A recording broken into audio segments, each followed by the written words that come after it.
Oke. Izin rekan-rekan semua, izin untuk membuka diskusi. Mungkin jika suara saya kurang terdengar dengan jelas, boleh disampaikan. Oke. Baik, Bismillah. Assalamualaikum warahmatullahi wabarakatuh. Eh, Alhamdulillahirrahmanirrahim. Salatu wassalamu ala asrafil anbiya wal mursalin wa ala alihi washabihi rasulillah ajmain. Ma ba'du.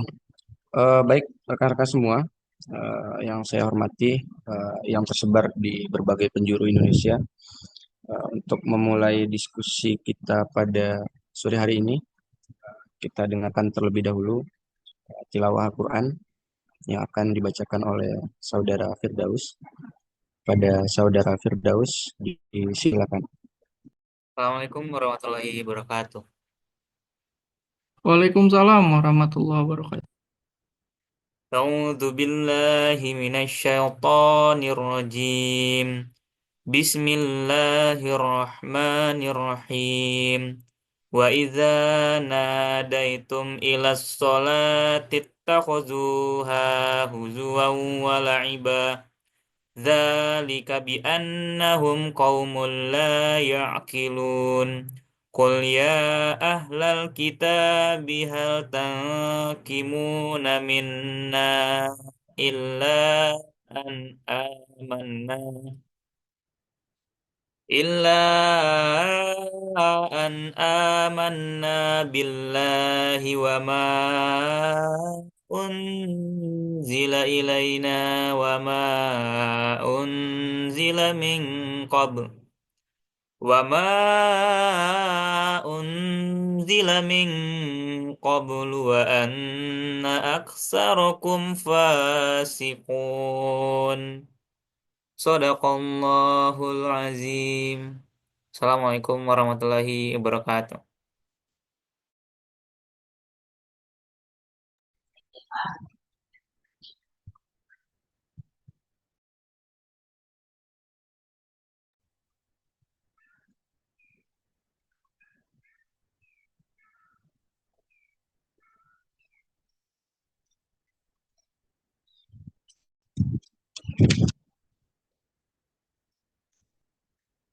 Waalaikumsalam warahmatullahi wabarakatuh. Terima kasih kepada Saudara Firdaus. Semoga dengan dibacakannya suci Al-Quran tadi memperlancar agenda diskusi publik kita pada sore hari ini. Untuk selanjutnya, rekan-rekan semua, eh, barangkali ada yang bisa untuk membuka kameranya, boleh disilahkan. Eh, untuk selanjutnya, kita nyanyikan lagu Indonesia Raya dan Mars Mahasiswa.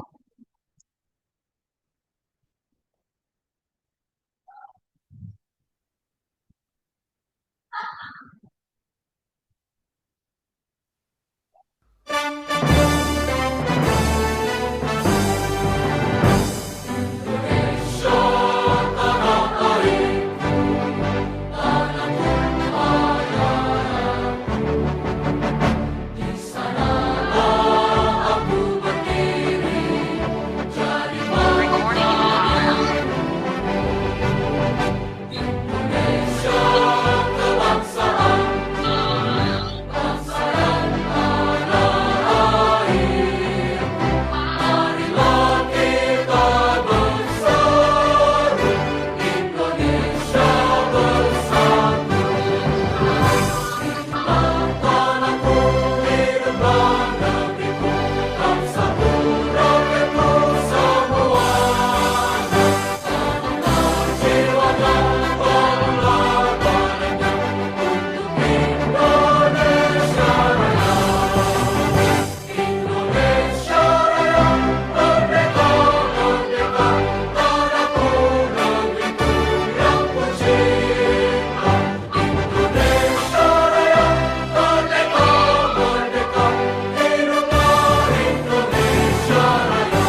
kemenangan.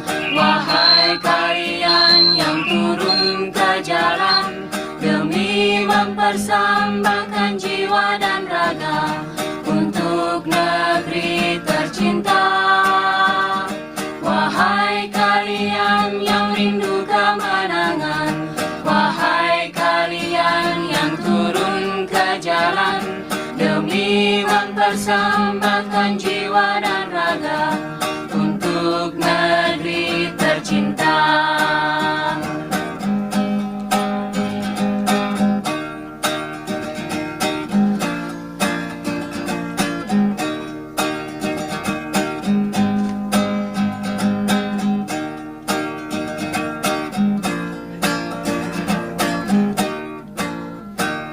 Kepada para mahasiswa yang merindukan kejayaan, kepada rakyat yang kebingungan di persimpangan jalan, kepada pewaris peradaban yang telah menggoreskan sebuah catatan kebanggaan di lembar sejarah manusia.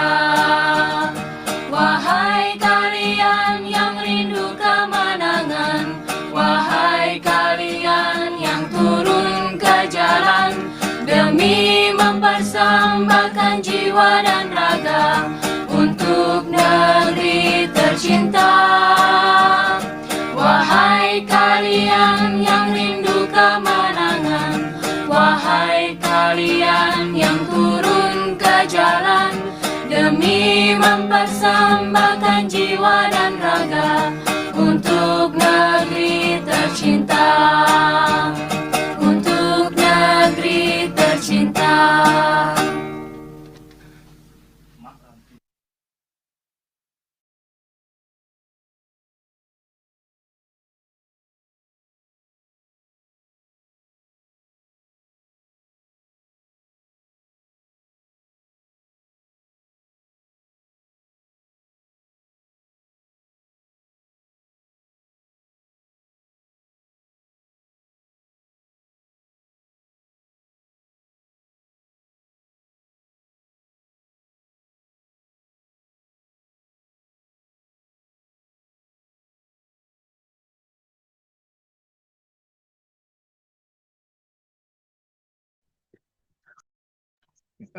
Baik, terima kasih.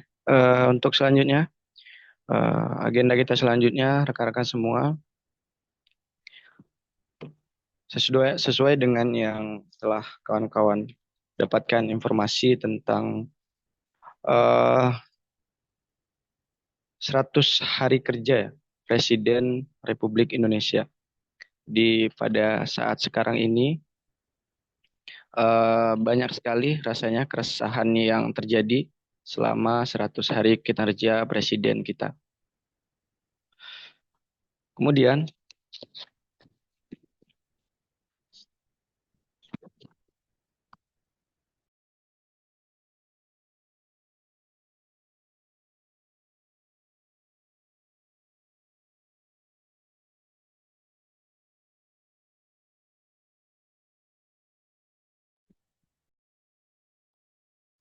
oke, baik, rekan-rekan semua.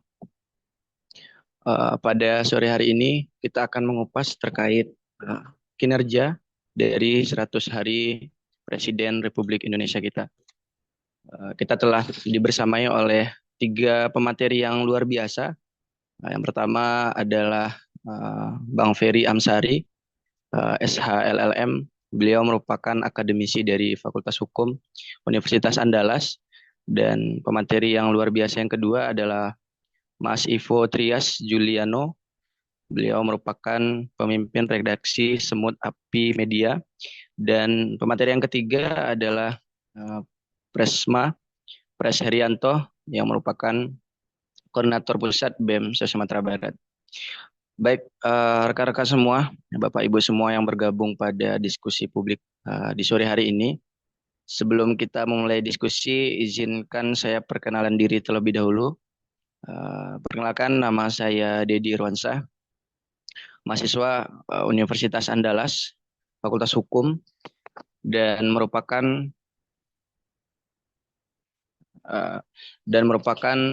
koordinator isu politik demokrasi BEM seluruh Indonesia, dan merupakan presiden mahasiswa BEM KM Unan yang terletak di Kota Padang.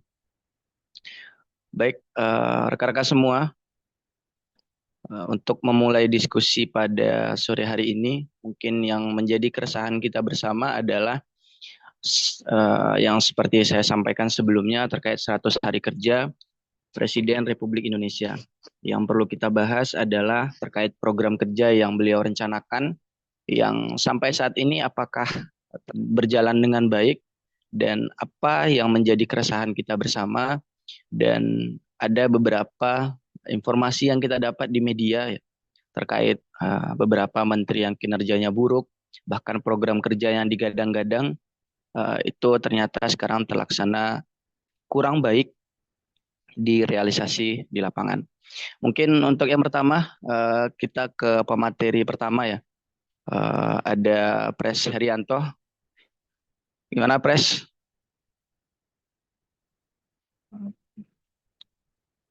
Oke, Pak Korpus, gimana kabarnya Pak Korpus? Sehat?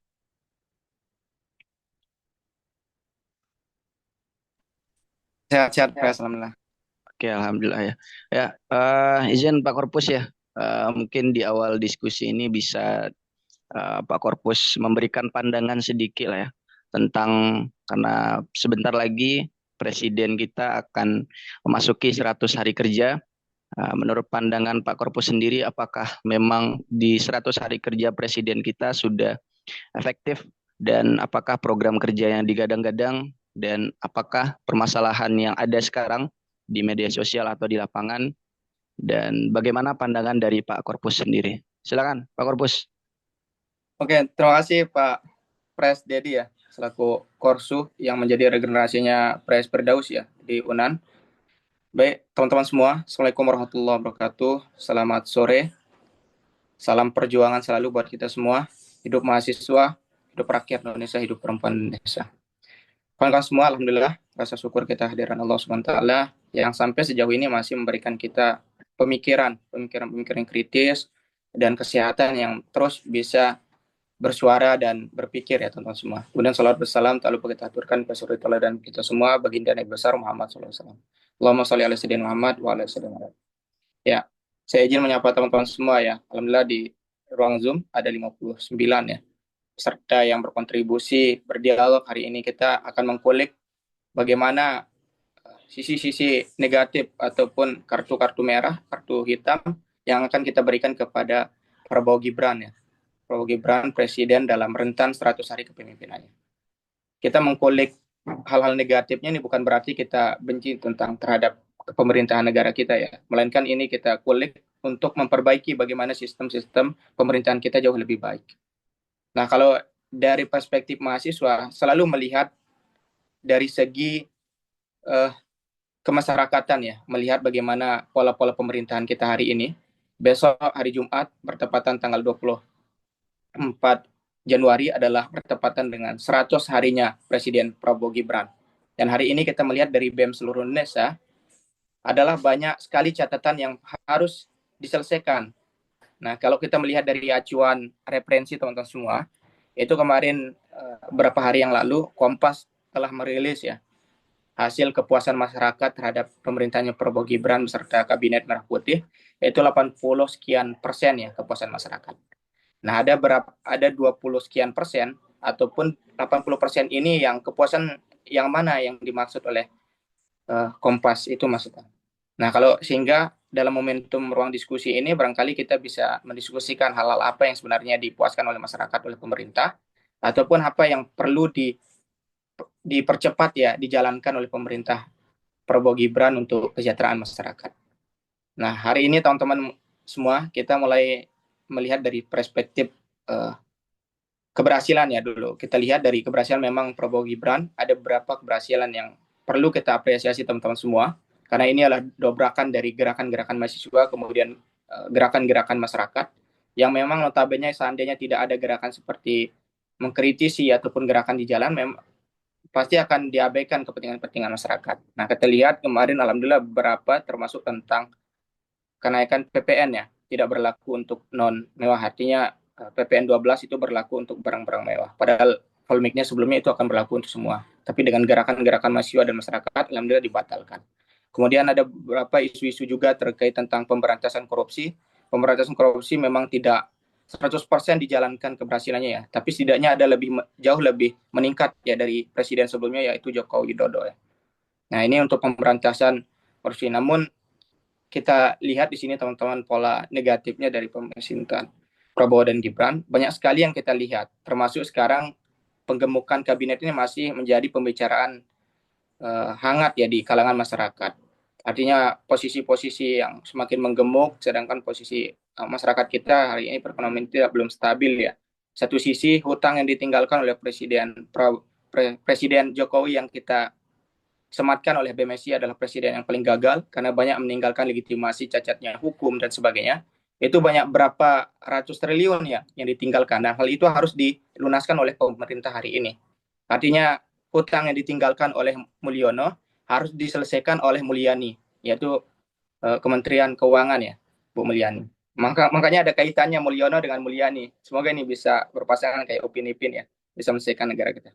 Nah, kalau kita mengacu hari-hari ini teman-teman yang bergejolak, kemarin beberapa bulan yang lalu juga sampai sekarang masih beritanya terus menaik, yaitu tentang bagaimana kebongkaran calon-calon para elit atau pengusaha ya yang berkontribusi masih diindikasikan ya, masih berkontribusi mengambil lahan masyarakat yaitu yang ada di pesisir pantai, termasuk kemarin pagar laut yang seluas 30,16 sekian persen ya. Itu sangat luas teman-teman semua. Kalau kita bayangkan, karena saya dari NTB Lombok, kalau kita bayangkan dari kampus Universitas Mataram Nusa Tenggara Barat itu dari Lombok Barat itu 10 Lombok itu kita keliling touring itu udah 30, sekian persen itu teman-teman, 30, sekian kilometer ya jaraknya. Artinya yang dibangun tembok yang ada di pesisir Tangerang itu sangat luas teman-teman. Ini kan tidak, kalau secara logika kita yang kita perlihatkan Pak Khalid kemarin beserta masyarakat, nelayan dan berdialog-dialog itu tidak masuk logika ketika masyarakat yang menanam, bahasanya yang menanam tembok itu, karena itu pasti ada orang-orang besar yang punya modal besar, sehingga ada pengakuan dan alhamdulillah dengan desakan-desakan dari BMSI maupun masyarakat untuk segera dicopot, alhamdulillah dieksekusi. Nah, ini adalah sebuah keberhasilan kita. Tapi ini polemik dari kegagalan dari Presiden Prabowo Gibran ya, melihat tidak sinkronisasinya antar komunikasi di internal Kabinet Merah Putih. Artinya satu sisi dari Angkatan TNI Angkatan Laut, Panglima tingginya mengatakan bahwa pencabutan bambu yang menjadi tembok laut itu adalah atas instruksi Presiden. Satu sisi tidak lama Kementerian KKP mengatakan kenapa dibongkar, seharusnya di stop. Nah, ini kan artinya tidak sinkron. Siapa sebenarnya yang menjadi presiden kita, apakah KKP atau Presiden Prabowo?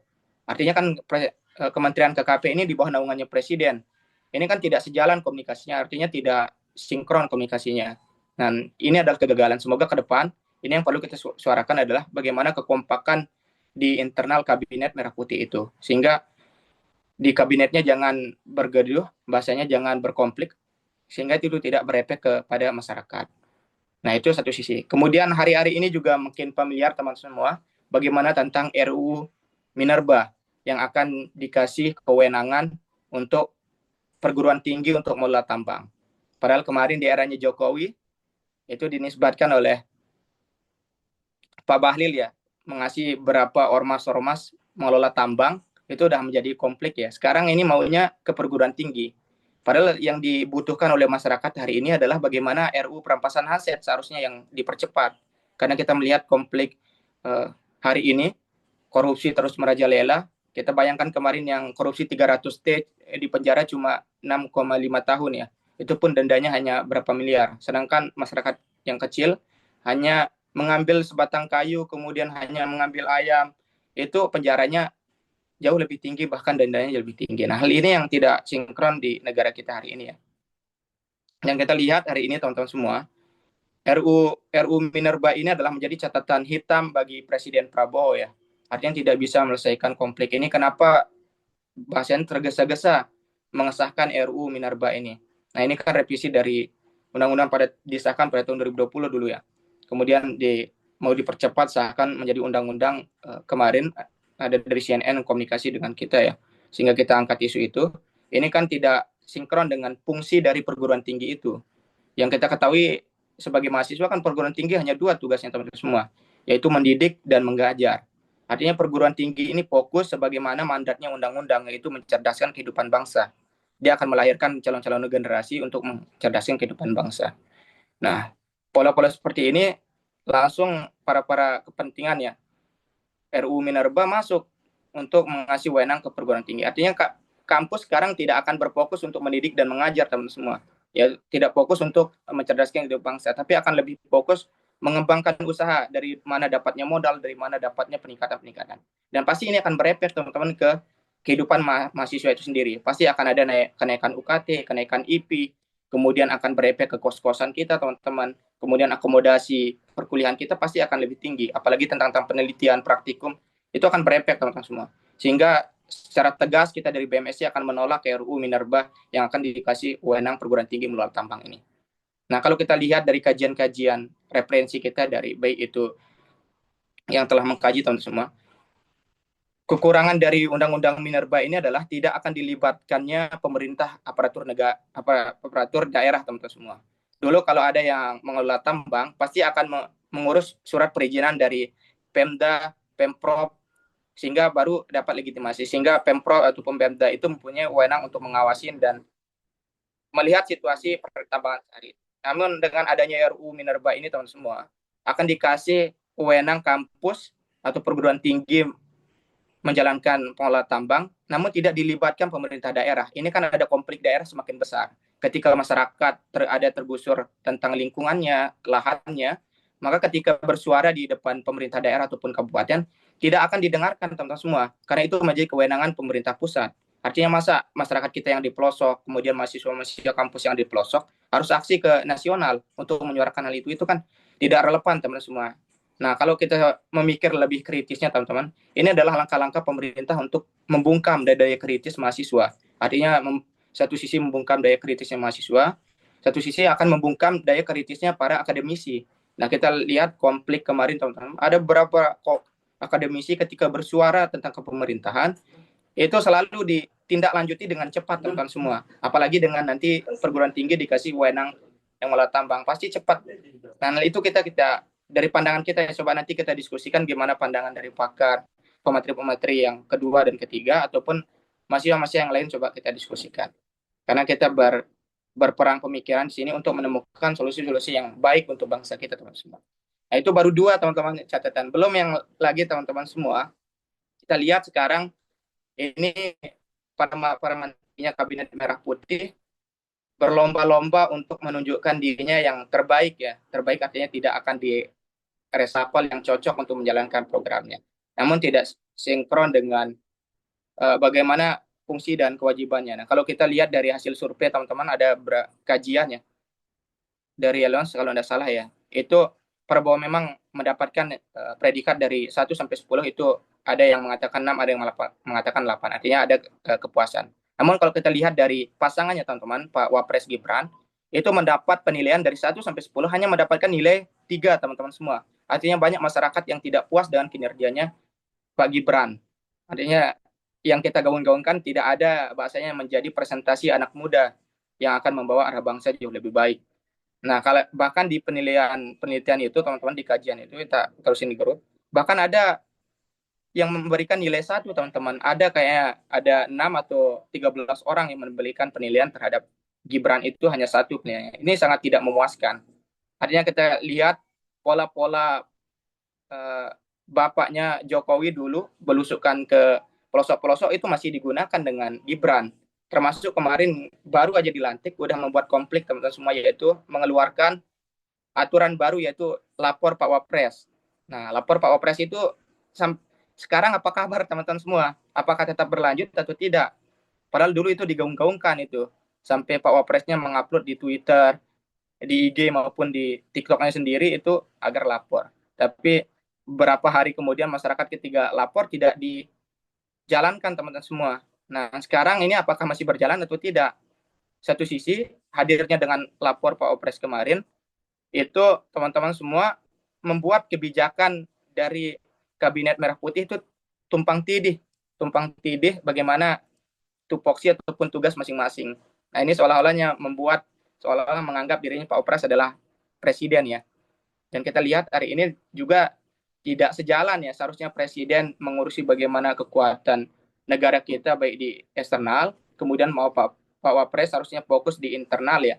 Bagaimana terus berkomunikasi dengan para jajaran kabinetnya, yaitu Menko, kemudian Menteri, tidak pernah sama sekali untuk sinkronisasi komunikasi. Bahkan kalau turun ke masyarakat itu selalu belusukan atas identitasnya sendiri, teman-teman semua tidak pernah membawa identitas bagaimana wewenang kabinetnya. Dan itu minusnya menurut kita, teman-teman. Dan sebenarnya masih banyak teman-teman yang perlu kita diskusikan, namun izin ada notulensi memberikan waktu hanya cuma tinggal 1 menit ya. Barangkali coba nanti kita diskusikan teman-teman semua, karena pola-pola pemikiran kita kritis melihat dari segi kekurangan presiden itu bukan berarti kita menghina ataupun tidak senang dengan kepemerintahannya, melainkan kita mencari solusi sebagai anak muda yang menjadi generasi depan, harus menghadirkan pola-pola memang yang harus perbaikan terus teman-teman semua. Artinya kalau kita tidak ada yang kritis, nanti pemerintah sewena-wena membuat kebijakan teman-teman semua. Barangkali itu Pak Moderator, Pak Dedi ya, selaku Korsu Demokrasi, atas tanggapan kita pemantik lah bahasanya sedikit. Nanti coba kita dengarkan pemateri kedua dan ketiga yang pakarnya, yang relevan akan mensinkronisasikan pemateri kita hari ini dengan melihat kebijakan 100 hari kepresidenan Prabowo Gibran. Terima kasih teman-teman semua, tetap semangat ya. Sambut perjuangan, hidup mahasiswa. Hidup mahasiswa. Baik, terima kasih Korpus. Banyak sekali hal yang disampaikan, perspektif ya, pandangan dari Korpus tadi. Ada beberapa hal yang saya highlight terkait RUU Minerba yang menjadi catatan hitam ya untuk presiden kita, dan ini dampaknya kepada instansi pendidikan yang kalau dikaji dan dipikirkan lebih jauh bisa menghilangkan esensi dari pendidikan itu sendiri. Dan beberapa hal yang disampaikan tadi di awal tentang di media yang cukup hangat dan menyimpang dari apa yang harusnya, dan tentang survei dari kinerja Wapres kita yang masih banyak ketidakpuasan ya, tentang kinerja dari wakil presiden kita. Baik, terima kasih kepada Pak Korpus. Selanjutnya kita beralih kepada narasumber yang kedua, Mas Ivo ya. Beliau merupakan pemimpin redaksi Semut Api Media. Gimana Mas? Oke, gimana keadaannya Mas? Sehat Mas? Ya, alhamdulillah sehat. Alhamdulillah, siap-siap. Mungkin itu ya Mas ya. Tidak jauh berbeda dengan narasumber sebelumnya. Saya ingin bertanya kepada Mas Ivo secara pribadi perspektif tentang sekarang presiden kita sudah hampir 100 hari kerja dengan beberapa permasalahan yang muncul dan juga kontroversial ya, Mas Ivo. Menurut pandangan dan perspektif Mas Ivo pribadi, bagaimana nih Mas Ivo? Silakan. Oh ya. Nah ini dikasih waktu berapa nih? 10 menit. 10 menit Mas. Oke, siap. Takutnya kelewatan. Pertama-tama, selamat sore teman-teman. Rekan-rekan mahasiswa terutama yang ada di sini. Terima kasih sudah mengundang kami selaku Semut Api Media ya. Ini agak kenapa gitu untuk ukuran media yang kecil lebih diundang dalam sebuah diskusi publik yang membicarakan tema ya. Ini bukan tema yang sederhana sebenarnya. Ya oke lah, kita coba untuk melihat. Kebetulan temanya sesuai ya dengan salah satu proyek di media kami, Distopia Indonesia. Dan secara khusus, di diskusi ini kita coba melihat bagaimana kinerja 100 hari rezim yang simsalabim lah, kalau kita bisa katakan. Tapi sebelumnya kita coba lihat apa sih maksud dari distopia itu gitu. Biar kita nggak juga meninggalkan salah satu tema itu. Jadi di beberapa pengertiannya secara harfiah mungkin kita bisa melihat bahwa distopia itu bisa diartikan sebagai sebuah tempat khayalan yang segala sesuatunya itu hanya berisi dengan ketidakpastian, hal-hal yang buruk dan yang tidak menyenangkan. Nah, dari sini kami kemarin melihat bahwa ini bisa digunakan untuk kita merepresentasikan wajah Indonesia hari ini gitu. Wajah yang dihasilkan dari dampak berbagai macam kebijakan pemerintah. Kemudian kita masuk ke 100 hari ya. Tadi udah dijabarkan secara cukup jelas sebenarnya oleh siapa? Pak Korpus ya nyimpannya tadi. Oleh Pak Korpus secara cukup jelas menjabarkan dampak-dampak dari kebijakan Prabowo Gibran di 3 bulan kepemimpinannya ini. Mungkin aku akan coba masuk di hari pertama atau enggak 1 hari sebelum dua orang ini benar-benar dilantik gitu ya, dilantik sebagai pemimpin kita. Aku tadi ada bikin beberapa catatan. Nah, yang pertama ini kita harus tetap ingat bahwa rezim hari ini yang dipimpin oleh Prabowo Gibran itu lahir sebagai anak kandung dari kemunduran demokrasi di Indonesia. Ada banyak lah label-label sematan yang mewarnai perjalanan sepasang pemimpin ini, dari anak kandung nepotisme dan sebagainya. Dan ini kupikir jangan pernah sekalipun kita coba lupakan. Dan secara cukup jelas juga perjalanan kehadiran dua orang ini di tampuk kekuasaan tertinggi negara kita, kupikir udah cukup ringkas lah diuraikan dalam sebuah dokumenter yang waktu itu juga sempat booming banget ya, Dirty Vote, yang dimana salah satu pembicaranya ada di panel yang sama juga, ada Bang Ferry. Meski pada akhirnya kita harus menyadari satu hal dari kenyataan di awal-awal munculnya rezim ini, bahwa banyak masyarakat kita ternyata terlena oleh sebuah kebenaran gitu. Mereka bahkan nggak bisa membedakan mana hal yang benar, mana yang tidak dan sebagainya. Maka akhirnya kecaman terhadap dokumenter itu aku masih ingat banget waktu itu sampai yang ada kita berdiskusi di salah satu kampus swasta di Jogja ini. Bang Ferry juga hadir waktu itu bersama rekan-rekannya. Ya memang pada akhirnya kita bisa melihat dan menyimpulkan lah secara sederhana.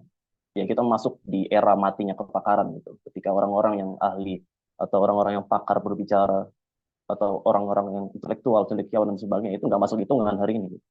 Masyarakat kita yang didominasi oleh generasi-generasi mudanya, dan kita tahu mereka akan lebih percaya omongan para politisi, mereka akan lebih percaya omongan para influencer, dan ya itulah salah satu fakta yang membawa dua orang ini akhirnya masuk ke dalam struktur pemerintahan tertinggi di negara kita, seolah-olah mereka murni lahir dari praktik demokrasi yang benar. Kemudian yang kedua, yang ku highlight untuk awal-awal mula kemunculan mereka adalah ketika pelantikan di 21 Oktober 2024 lalu, aku ngikutin streaming YouTube-nya. Dan pandanganku tertuju ke dekoratif yang dihadirkan di dalam pelantikan itu. Mungkin kalau teman-teman yang mengikuti juga, simbol-simbol yang menjadi elemen dekorasi dalam gedung DPR waktu itu benar-benar kebohongan kalau buatku. Kenapa? Karena unsur alam yang dihadirkan di situ yaitu tidak merepresentasikan bagaimana keadaan ekologi yang ada di negara ini. Kita lihat dari dalam gedung misalnya, bagaimana unsur-unsur keindahan, kesuburan, natural, alam yang tropis itu dihadirkan secara apik dalam sebuah visual yang bisa kita saksikan dan bisa dilihat oleh banyak mata, begitu waktu itu. Nah, aku menangkap satu fenomena menarik di situ gitu, dari penggunaan simbol-simbol dekorasi itu. Dan yang paling membuatku agak terhenyak sedikit adalah di tangga menuju gedung kura-kura itu, kiri kanannya ada janur kuning yang besar, ada 6 simbol. Aku ingat banget ada 6 simbol janur kuning gede. Mungkin bagi sebagian orang ya ini hanya representasi biasa lah, representasi sederhana dari sebuah hajatan, dari sebuah pesta yang mungkin dari perspektif eh, pemerintah atau penguasa yang waktu itu adalah ya ini simbol kami untuk menyatakan bahwa pelantikan adalah pesta publik, hajatan besar-besaran rakyat gitu. Tapi ketika aku coba menarik lagi dalam satu perspektif yang lebih eh, ya mungkin yang lebih apa ya, lebih cukup politis lah, bahwa Janur Kuning ini mengingatkanku pada sebuah film dokumenter, kalau teman-teman pernah mendengar atau pernah melihatnya, menontonnya. Film ini diproduksi tahun 1979.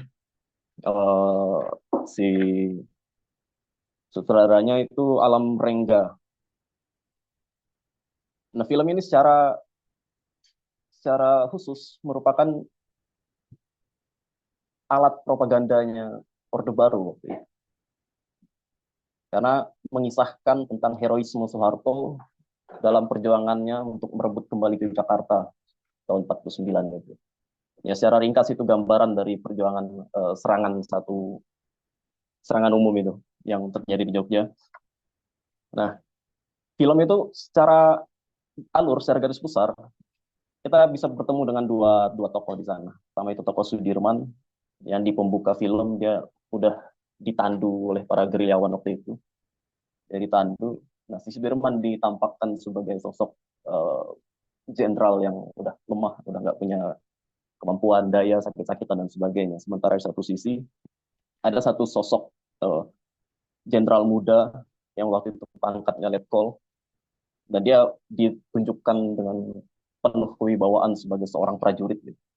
Punya keberanian dan sebagainya. Dan si tentara itu adalah Soeharto. Nah, janur kuning janur kuning yang digunakan di pesta hajat dalam tanda kutip itu langsung membuatku mengasosiasikan bahwa proses pelantikan yang menjadi hari penting, hari bersejarah untuk kita mengenang lahirnya sebuah rezim, ini akhirnya bisa terasosiasikan dengan nuansa-nuansa Orde Baru lah pada akhirnya. Karena ada satu simbol yang menguatkan keserupaan itu, yaitu di luar kisah-kisah historis bahwa memang presiden terpilih tanda kutip hari ini ya, memang punya kedekatan khusus dengan si pimpinan Orba itu. Nah, terus yang ketiga, aku mencoba melihat lebih dalam terkait kabinet merah putihnya itu. Ya, banyak yang menyatakan itu sebagai kabinet gemuk dan sebagainya. Karena memang terdiri dari apa ya kita sebut ya, yang mana pembagian lah, bagi jatah koalisi lah. Sehingga masing-masingnya itu nggak saling cemburu, nanti jadi kasih jatah sampai akhirnya menggemuk hampir ada ratusan orang. Nah, dampaknya apa dari kabinet gemuk ini? Dampaknya adalah buruknya komunikasi publik di antara mereka. Buruknya komunikasi publik. Dan kalau teman-teman ada melihat kajiannya Selios, mereka membuat laporan juga, catatan terkait kinerja 100 harinya. Di mana si Prabowo itu dapat nilai 5, dan si Gibran itu 3 kalau nggak salah rapotnya. Nggak lulus dia. Harusnya dia turun kelas lagi ke Solo.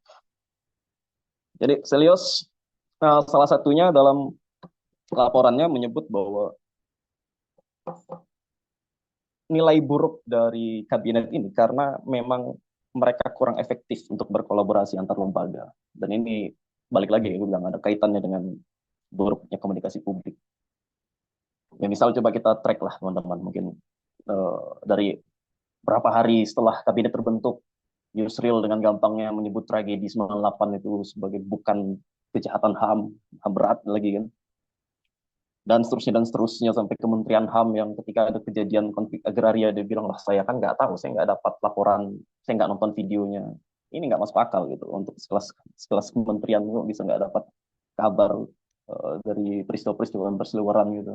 Apa jangan-jangan pemerintah dengan rakyat itu punya Google yang berbeda mungkin ya. Jadi permasalahan yang ada di rakyat itu nggak pernah sampai ke pemerintah. Nah, terkait buruknya komunikasi publik, dan ini aku mau coba perkecil dulu ya teman-teman. Maksudnya dari tema besar kita distopia Indonesia, aku coba kerucutkan ke bidang yang memang itu menjadi apa ya, menjadi skop risetku selama ini ketika studi S2.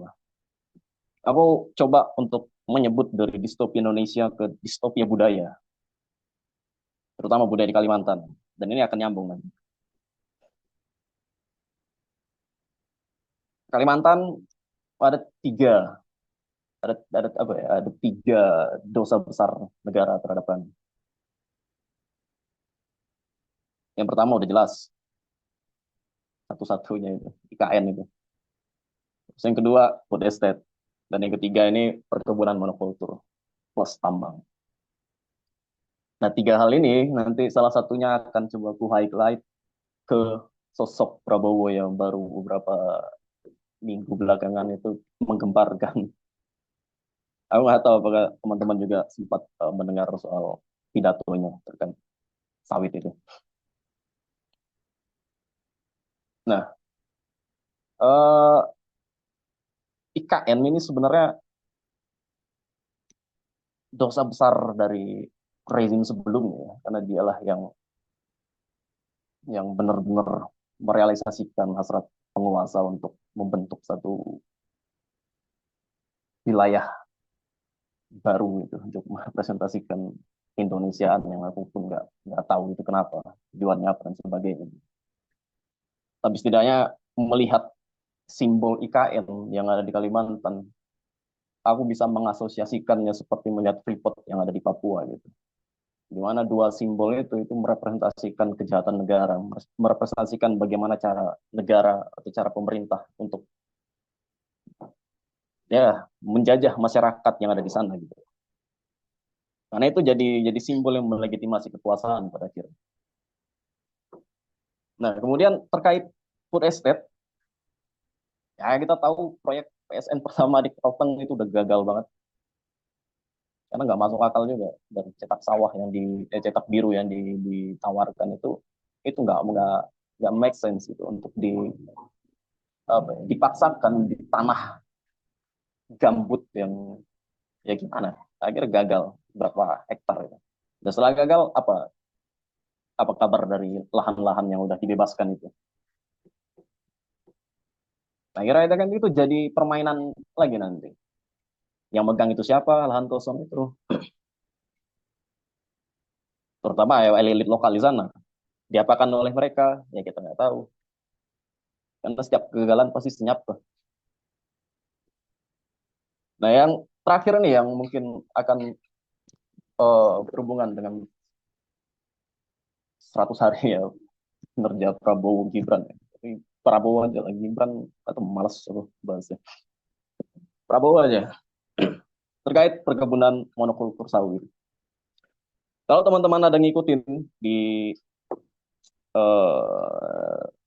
hari sebelum tahun baru kemarin, yaitu di Musyawarah Perencanaan Pembangunan Nasional, Musren, Musrenbangnas, itu nggak salah, untuk satu periodenya mereka itu. Prabowo mengatakan dalam pidatonya bahwa kita memerlukan perluasan sawit, perluasan perkebunan sawit. Jangan takut untuk dicap itu sebagai bentuk deforestasi gitu. Karena sawit itu pohon. Buktinya apa? Dia ada daun.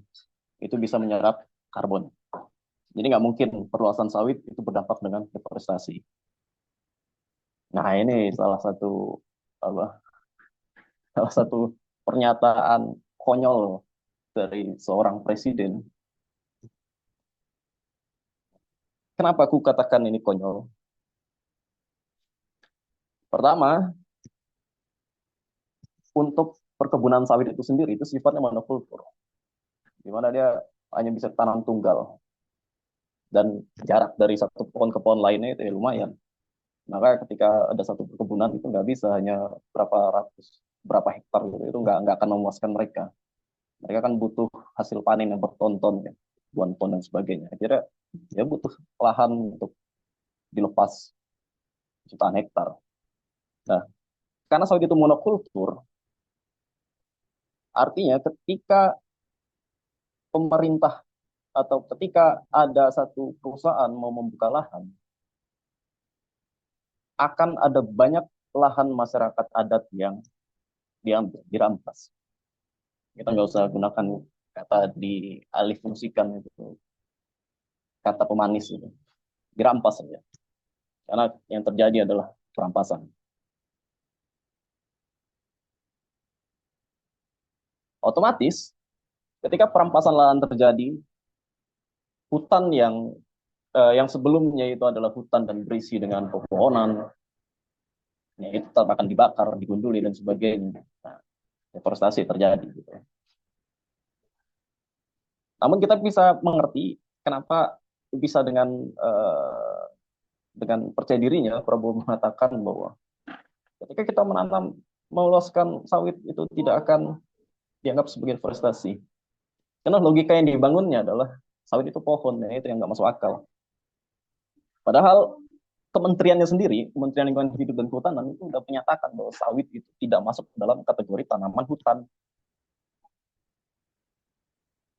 Nah, ini kan artinya kita bisa lihat ada komunikasi yang tidak nyambung antar lembaga ini gitu loh. Si A ngomong ini, si B ngomong ini, si C ngomong ini. Maka kita nggak heran sepanjang 3 bulan terakhir ini blunder semua ini ngomongkan. Ini udah blunder klarifikasi. Jadi kayak kita nonton podcast gitu ya. Nggak ada beda sama podcast, bisa klarifikasi dan sebagainya. Nah, sementara kondisi di masyarakat, hutan itu diperlukan gitu loh untuk menyerap karbon. Sehingga deforestasi harus diatasi dengan penghentian atau pembatasan perkebunan monokultur. Kan itu logikanya harusnya kan. Nah, tapi tadi kayak gue bilang, rezim punya logikanya sendiri ternyata. Untuk bisa perampasan dan pengundulan hutan tidak disebut deforestasi, maka kita kategorikan sawit adalah pohon. Sudah namanya pohon, artinya itu akan menjadi hutan sawit nanti. Nah, itu nggak tahu, aneh itu. Oke, kita coba lanjut bahwa masih tentang sawit karena aku cuma pengen ngomong itu sebenarnya. Beberapa kajian itu menetapkan bahwa untuk uh, agar tidak terlalu terjadi bencana ekologis, maka standar pengalihan fungsi itu paling maksimal 18,15 juta hektar lah, paling maksimal. Tapi kenyataannya hari ini dari data terakhir 2022 itu Sumatera udah 10,7 juta hektar. Kalimantan udah 6,68 juta hektar. Jadi total ini udah dikit lagi. Bahkan sebelum menyampai batas maksimal itu aja, bencana ekologis sudah sering terjadi, kebakaran hutan, longsor, dan sebagainya. Nah, sementara dengan pidato yang dilontarkan oleh Prabowo kemarin, kita bisa mengambil poin bahwa dia ingin negara ini terus untuk melakukan ekspansi perkebunan sawit itu. Dia ingin merajai pasar sawit secara global. Bahkan dia dengan enteng bilang di pidato yang sama itu, kita nggak usah takut ketika Eropa menstop pembelian sawit dari Indonesia. Gitu. Karena kita masih akan tetap bisa memproduksi dan akan ada banyak negara-negara lain yang membutuhkan itu. Ya, watak-watak Jumawa itu kayak udah udah jadi tabiat dari seorang Prabowo gitu. Nah, cuman kan yang akhirnya jadi pertanyaan teman-teman adalah ketika memang perkebunan itu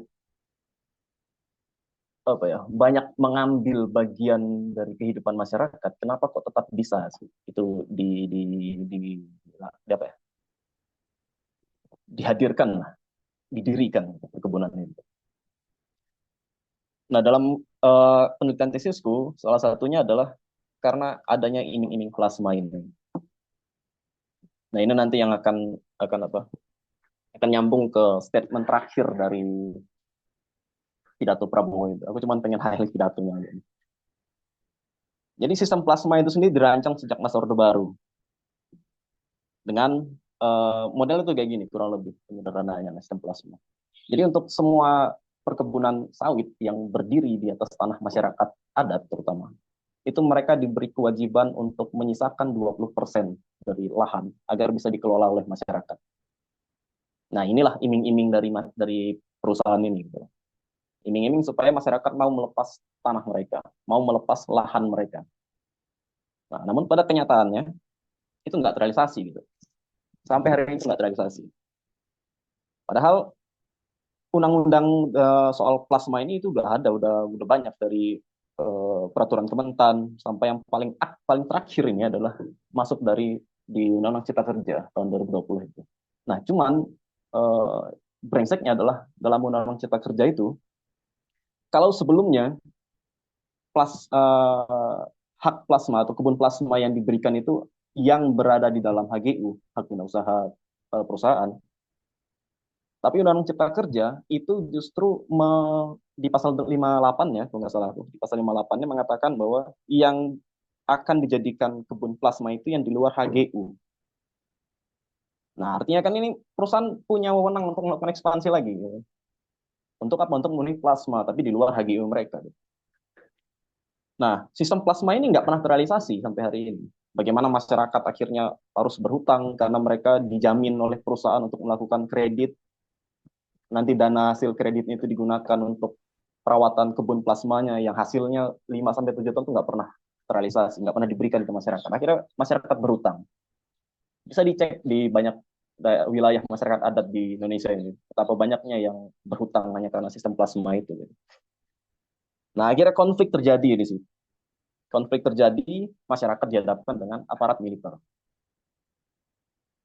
Hal yang unik adalah dari pidatonya Presiden kemarin, di waktu yang sama itu, dia bahkan menginstruksikan kepada pejabat-pejabat lokal, dari bupati sampai gubernur, dan dia pun menginstruksikan secara khusus kepada polisi dan tentara untuk menjaga perkebunan sawit. Karena si Prabowo menyatakan tanpa pikir panjang, dia menyebut bahwa sawit ini adalah aset negara. Oleh karena itu, para pejabat di tingkat lokal, di tingkat daerah, dan aparatur-aparatur negara yang ada di wilayah itu diminta untuk menjaga. Nah, kita udah tahu outputnya nanti ketika polisi militer yang tidak perlu instruksi aja itu udah pasti melakukan intimidatif dan tindakan-tindakan lainnya terhadap masyarakat adat, apalagi ketika itu diinstruksikan oleh presiden. Nah, aku pikir di sini akhirnya dari distopia budaya tadi kita nanti akan melihat bagaimana masyarakat kehilangan lahan, kehilangan ruang hidupnya dan sebagainya. Ditambah lagi RUU masyarakat adat belum disahkan sampai hari ini, yang konon katanya masuk di prolegnas 2025 ini, tapi ya kita tahu tetap akan diundur terus. Maka akhirnya dari distopia Indonesia ke distopia budaya, dan akhirnya ya kita akan melihat distopia masyarakat adat. Jadi nggak ada lagi nanti masyarakat adat, yang ada cuma pakaian adat aja itu, di 17 Agustus. Mungkin itu dulu yang bisa saya sampaikan. Baik, terima kasih Mas Ivo ya. Jadi banyak hal yang disampaikan oleh Mas Ivo tadi ya, sebagai narasumber kedua. Di awal disampaikan ada hal yang dejavu ya Mas ya, tentang pelantikan presiden, ada beberapa hal yang buat kita melihat ke belakang, ya, ada simbol-simbol ya. Dan tadi yang sangat saya menarik adalah tentang sawit tadi ya. Nah, kebetulan saya merupakan tinggal daerah yang mayoritas perkebunan sawit Mas ya. Jadi memang benar yang disampaikan oleh Mas Ivo tadi, ketika membuka lahan sawit itu tidak bisa lahan yang sedikit, membutuhkan lahan yang luas, dan ini akan berdampak kepada masyarakat adat, tanah-tanah adat. Dan untuk selanjutnya, rekan-rekan semua, terima kasih kepada Mas Ivo, dan ini juga tadi kawan-kawan dari Semut Api Media ya Mas ya, membuka wadah esai ya, dengan tema distopia Indonesia tadi ya, keburukan-keburukan yang terjadi.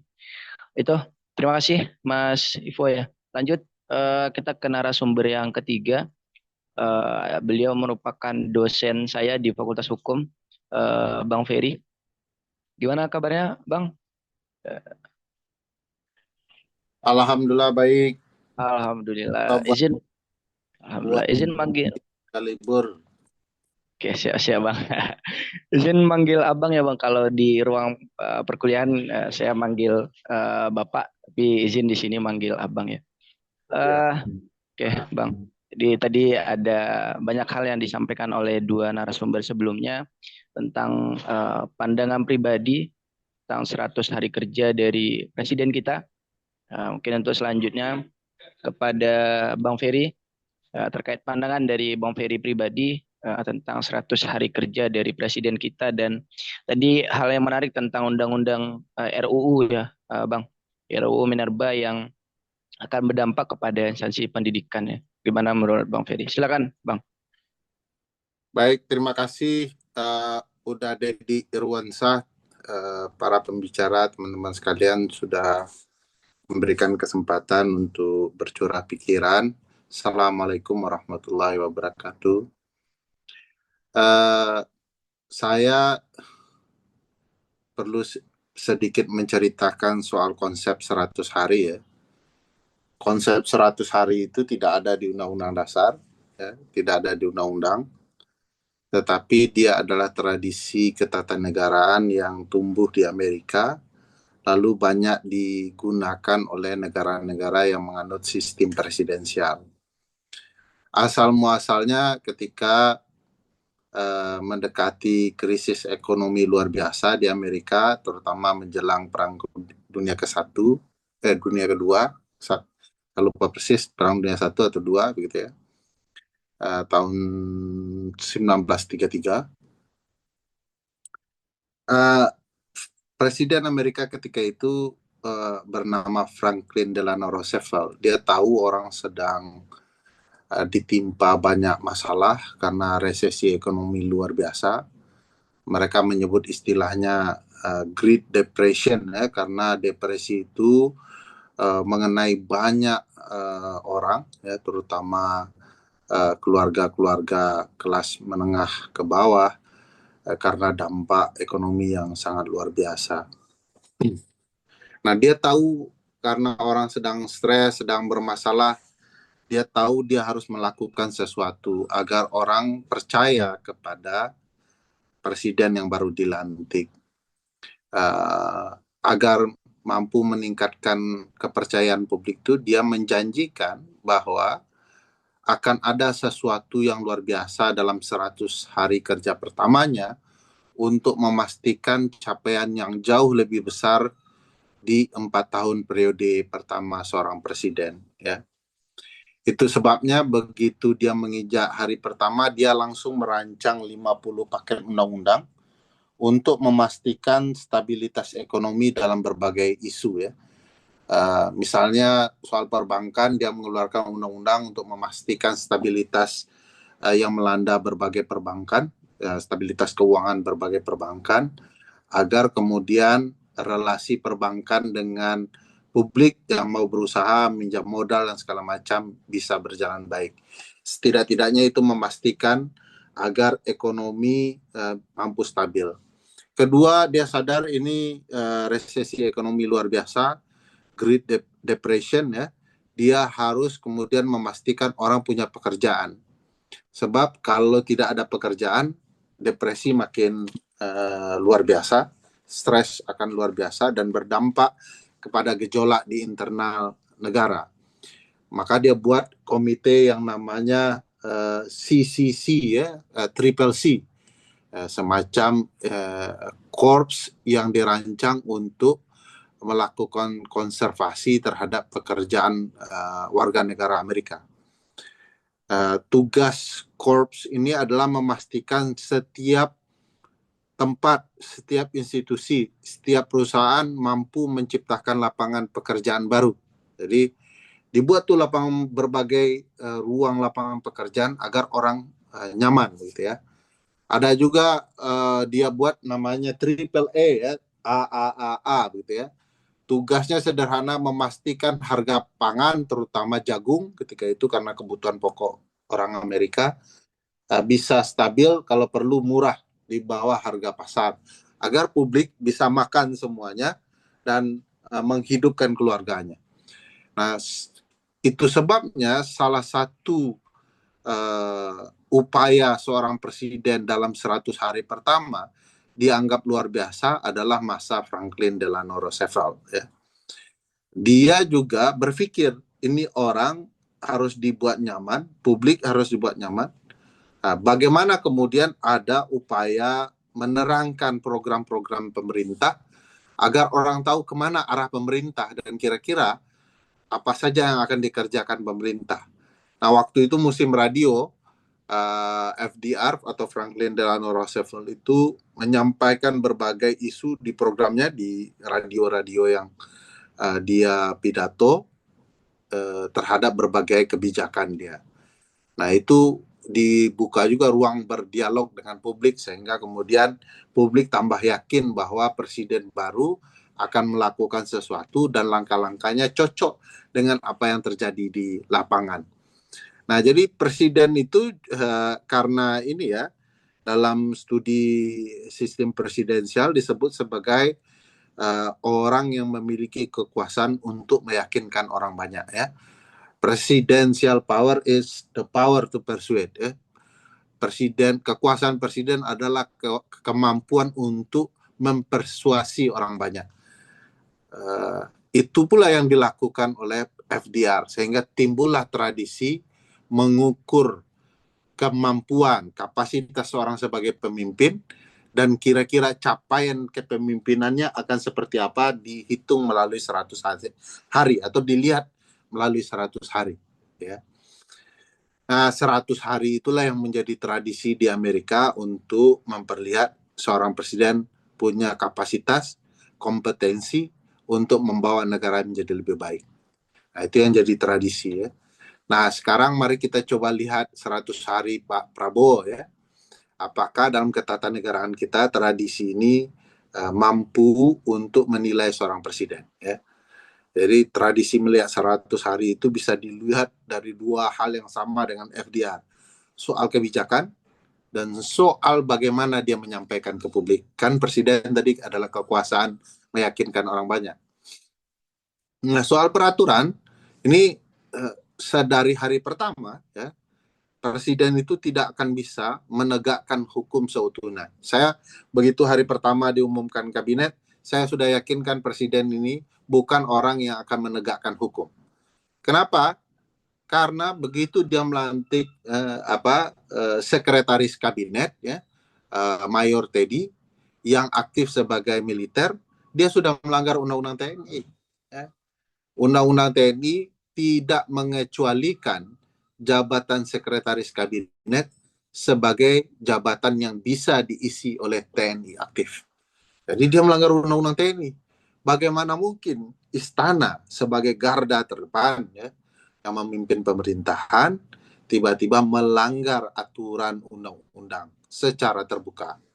Jadi Mayor Teddy sebelum dipecat ya, bagi saya adalah sikap dan tindakan istana yang memperlihatkan bahwa istana bukanlah figur-figur yang patuh kepada hukum. Jadi hari pertama sudah bermasalah tuh. Jadi jangankan 100 hari saya sudah menilai bahwa pemerintahan bermasalah secara hukum dari hari pertama. Itu problematika. Tidak akan pernah bisa istana memberikan contoh yang baik soal penegakan hukum sampai dia membenahi dulu apa yang sudah dilakukan di hari pertama. Nah, apalagi hari ke-100 ya. Pagar bambu di Laut Tangerang saja tidak diketahui siapa yang bertanggung jawab. Peristiwa hukumnya ada, tapi pelaku tidak ada. Itu hebatnya rezim ini. Saya kalau mencoba mau buat bahagia orang, terpaksa saya keluarkan kalimat mungkin saja ada masanya bambu itu tumbuh di laut ya. Sehingga itu yang terjadi. Jadi tumbuh sendirilah bambu-bambu itu di laut. Kalau kita mau berpositif thinking. Tapi bagaimana mungkin tumbuhnya sampai 30 km kan? Pasti ada pelakunya. Jadi hukum sulit tegak, ya. Apalagi kalau kita lihat ya, ini kan kebanyakan omon-omon ya, kejar koruptor ke Antartika gitu ya. Yang ada itu kejar koruptor di antar kita yang harusnya ya, yang perlu dilakukan. Jauh sekali sampai ke Antartika. Padahal di dekat kita banyak sekali yang kemudian dibiarkan. Yang menarik misalnya ketika Presiden mengomentari putusan Harvey Moise yang 6,5 tahun untuk korupsi 300 triliun. komentarnya telat itu. Jaksa itu kan anak buahnya. Harusnya dia pidatokan seluruh koruptor, kalau memang serius pemberantasan korupsi, ya semua harus dihukum sepatutnya. Ini setelah dihukum baru kemudian presiden pidato. Itu yang disebut omon-omon itu ya itu. Nah, bagi saya ini problematika soal sikap presiden di dalam hukum, dalam berbagai hal. Nah, kalau kita lihat apa yang disampaikan presiden dalam pidato-pidatonya, lepas dari kita tahu presiden agak candu juga berpidato, tidak ada masalah. Yang masalah adalah tidak siap dan bermasalah. Kalau kemudian semua yang dibicarakan, apa yang teringat lalu tersampaikan. Padahal seorang presiden harusnya matang ya, mau menyampaikan apa, dalam rangka apa, dan tujuannya apa, sasarannya seperti apa. Ini tidak sama sekali, lebih banyak ungkapan-ungkapan seketika ya. Tiba-tiba saya setuju dengan Pak Bahlil bahwa pilkada harus melalui DPRD. Semua langsung protes, apalagi bicara soal biaya mahal, padahal yang mahal itu bukan karena publiknya, tapi karena kandidat dan tabiat buruk politik di Indonesia, terutama yang dilakukan penyelenggara pemilu. Itu uang mahar untuk beli seluruh perahu itu tabiat yang membuat dia mahal. Lalu kemudian foya-foya para penyelenggara pemilu ke luar negeri, mengadakan rapat setiap seminggu sekali atau sebulan sekali di Jakarta untuk mengumpulkan penyelenggara. Itu konsep yang membuat biaya penyelenggaraan pilkada menjadi mahal, apalagi pilpres begitu ya. Nah, harusnya kita ketahui bukannya pindah ke DPRD itu akan membuat dia murah. Dia bukan murah karena korupsinya juga akan terjadi, money politiknya juga terjadi, hanya saja lebih terukur ya. Kalau anggota parlemennya 10 cukup suap 6 pasti menang gitu ya.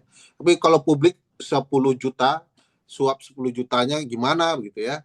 Lalu belum tentu juga mereka memilih orang yang menyuap. Nah, itu yang membuat mereka panik dan ingin mengubahnya ke DPRD. Nah, problematika ini sebenarnya problematika berulang, hanya anggota parlemen kita, partai politik kita, politisi kita tidak hendak belajar bahwa kepentingan negara harus didahulukan daripada sekedar menang sesaat ya. Nah, ini yang kemudian menurut saya membuat pernyataan-pernyataan yang disampaikan Pak Prabowo lebih banyak pernyataan emosional sesaat dan sering muncul tiba-tiba. Padahal kita tahu, sebagaimana saya jelaskan, omongan presiden itu penting, mestinya mereka mengatur atau presiden mengatur agar omongannya itu tepat sasaran. Nah, ini sekali lagi sebenarnya memastikan bahwa output bernegara dalam 100 hari tentu saja tidak akan pernah mungkin, tetapi kita bisa mengukur apa yang dilakukan orang. Kita bisa tahu bahwa tim sepak bola kita itu akan bagus dari bagaimana kita melihat mereka berlatih dan bertanding. Lalu kita bisa mengukur kira-kira nanti lawan pemain berikut, negara berikutnya kita akan menang atau tidak. Kita bisa lihat dari strategi pelatih, bagaimana pelatih kemudian mengatur permainan begitu ya, komposisinya seperti apa. Jadi presiden sebagai kepala pelatih tim bisa memastikan strategi itu seperti apa di setiap kementerian. Ini kan tidak terlihat. Itulah fungsi 100 hari, melihat apakah kemudian ini presiden betul-betul mampu mengkoordinir anak buahnya, mengatur strategi, dan berapa strategi itu dikeluarkan dalam bentuk kebijakan begitu. Nah, jadi bukan kita bisa memastikan outputnya 5 tahun ke depan akan seperti apa, tetapi kita bisa memperkirakan dari seorang presiden ini. Jadi ini semacam penilaian sementara ya. Ya bisa di-hair begitu ya. Untuk sementara saya kasih nilai 5 dari 10 poin ya. Bukan 11 dari 100 ya, tapi 5 dari 10 ya, C minus ya, kalau tidak salah 5 itu ya, C minus yang ya bisa lah tambah kalau nanti ujian akhirnya menjelang 5 tahun, kita berikan penilaian lagi. Jadi apa namanya, Presiden John F. Kennedy pernah bilang bahwa tidak pernah kita bisa memastikan negara ini permasalahannya selesai dalam 100 hari. Tidak pun dalam 1 tahun, tidak 2 tahun, tidak 4 tahun, bahkan tidak puluhan tahun. Tetapi apa yang kita lakukan sekarang adalah sebagai usaha menuju ke sana. Nah, ini kita mau lihat, ini kalau petani dilihat panennya itu dari bagaimana mereka secara keilmuan, secara pengalaman menanam tanamannya. Tapi kalau kita lihat mereka serampangan, acak-acakan menanam, tidak dirawat, ya kita bisa perkirakan hasilnya seperti apa. Tapi kan bisa saja alam berpihak, ya hasilnya akan lebih baik. Tapi kita ketahui bahwa ini orang tidak cocok jadi petani. Ini orang tidak pantas jadi presiden. Ini orang cuman jalan-jalan gitu ya. Nah, problematikanya kalau mau mengukur Pak Presiden, menurut saya bisa ditinjau dari 5 kewenangan presiden. Yaitu kewenangan eksekutifnya dalam tata kelola pemerintahannya, dalam pembentukan peraturan perundang-undangannya, kewenangannya dalam memastikan keadilan bisa ditegakkan, terutama peran-peran dia gitu ya, di ruang yudisial ya, di ruang peradilan. Keempat ada soal pertahanan keamanan. Kalau pertahanan keamanan masih ngurus makan bergizi gratis, percayalah presiden kita tidak profesional karena memanfaatkan lembaga yang tidak profesional dalam mengurus makan gizi gratis. Kelima, kita bisa lihat di soal relasi hubungan luar negeri, karena presiden kita sering ke luar negeri, apalagi bahasa Inggrisnya bagus sekali, fasih begitu ya. Tapi begitu saya lihat diplomasi dengan Cina ya, terkait 9 atau 10 dash line kita, wilayah teritorial kita, saya kok nggak yakin presiden kita adalah diplomat ulung ya. Itu saja salah, apalagi yang lain. Jadi memang akan banyak PR bagi presiden, tapi waktu masih panjang. Mudah-mudahan 100 hari ini bisa jadi bahan refleksi untuk memperbaiki hingga 5 tahun ke depan. By the way, Baswe sekarang belum 100 hari ya, masih 92-an hari ya. Kalau dilihat 100 hari itu mungkin tanggal 30. Tapi sebenarnya hitungan 100 hari itu sudah bisa dibahas dalam ukuran 3 bulan ya, 90 hari. Karena kira-kira 10 hari yang berikutnya tentu tidak akan banyak terjadi perubahan yang signifikan. Saya pikir itu untuk memancing diskusi teman-teman sekalian. Kalau Dedi ini tahu kebiasaan di kampus kita itu, dosen-dosen seperti saya itu dari dulu dipanggil abang, termasuk dalam ruang kelas. Setelah COVID baru saya pernah dapat dipanggil bapak. Jadi COVID ini merusak pergaulan dunia aktivisme kampus, apalagi setelah keluar undang-undang Minerba Kilat ya, di mana kampus diberikan uang untuk menyogok pemikiran. Saya sudah bisa pastikan ini akan terjadi pertikaian orang kampus antara orang yang mengelola izin tambang dan orang yang melihat izin tambang ini merusak dunia dan moralitas akademik kekampusan. Mudah-mudahan mahasiswa bisa terus mengawal peradaban, karena hampir bisa dikatakan tradisi kita hanya mempercayai mahasiswa akan mengubah sesuatu, terutama ruang politik. Dan mudah-mudahan isu-isu soal mahasiswa dibayar sehingga tidak bergigi, itu adalah isu isapan jempol dan mahasiswa terus berkonsolidasi. Hanya saja saya tidak percaya konsolidasi dalam waktu singkat. Apalagi kalau mahasiswa lebih banyak memikirkan tamat 3,5 tahun dibandingkan nasib republiknya 3,5 tahun ke depan. Terima kasih. Assalamualaikum.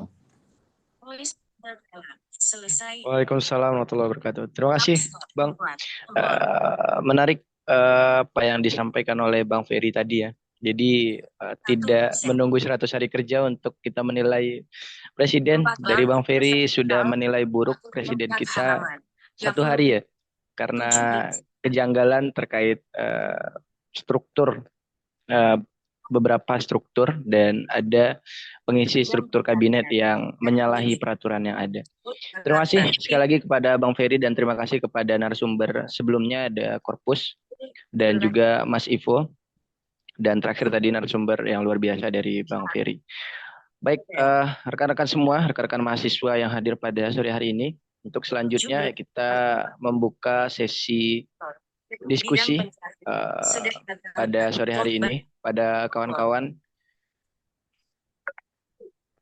Oke, mungkin boleh kondusif Mas Wawan ya. Teks aman. Ketuk 2 kali untuk mengedit. Oke, Batalkan. mungkin kepada kawan-kawan ada hal yang ingin ditanyakan atau yang disampaikan, boleh silakan raise hand. Dan ketika ingin bertanya, boleh disampaikan pertanyaan ditujukan kepada narasumber siapa ya, agar lebih efisien waktu juga. Silakan kawan-kawan untuk di sesi yang pertama kita buka 3 sesi tanya jawab, sesi diskusi. Silakan kawan-kawan jika ingin bertanya boleh raise hand atau langsung menyampaikan pertanyaannya.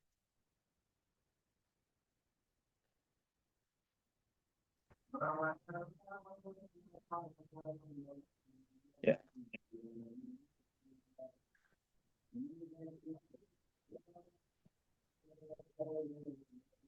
Ya, oke, ada Mas Arbi ya, yang sudah resen. Oke, monggo Mas, silakan.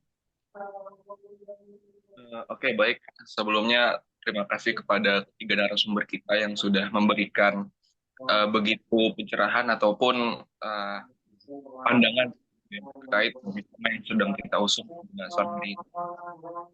Kenalkan kawan-kawan semua, saya Ahmad Arbi Salaka dari BEM KBM Station sebagai Presiden Mahasiswa. Menarik sekali pembahasan kita sore hari ini, yaitu tentang bagaimana catatan hitam 100 hari kepemimpinan dari Prabowo Gibran sebagai presiden ataupun wakil presiden terpilih seperti itu.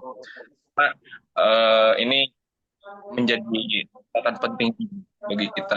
Jelas mungkin perilaku politik pada 100 kepemimpinan ataupun